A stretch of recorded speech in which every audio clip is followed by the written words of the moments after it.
Ontario released Volume 2 of his report, Rethinking Conservation in Ontario, this week. And as I think about that report in the context of the environmental, economic, and energy challenges Ontario faces in the 21st century, I'm increasingly disappointed by the debate that's taking place at Queen's Park. It seems like neither the governing Liberals nor the opposition Conservatives fully appreciate how important it is for Ontario to invest in energy efficiency and conservation moving forward to address our short-term and long-term energy needs. It's clear to me that the most financially responsible and cost-effective approach to dealing with rising energy prices is investing in conservation. No question about it. And if our businesses are going to be competitive in the 21st century, where rising energy prices are going to be an increasingly important issue, we need to invest more in conservation and energy efficiency so they can operate more efficiently. And all of that is going to be a win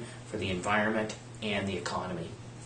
Although there is finally a glimmer of hope for those Ontarians who rely on the special diet program to access healthy food that they need to address their healthcare needs, I don't think the government fully appreciates how important it is to invest in healthy local food and ensuring that all Ontarians have access to healthy local food. The question I would have for the Premier today is will the McGuinty government commit to an Ontario food strategy that ensures that we have the policies in place so that every Ontarian has access to a healthy diet, while at the same time we ensure that the farmers who grow our food and the processors who process it receive an adequate income for the important work they do in growing healthy local food that benefits all Ontarians.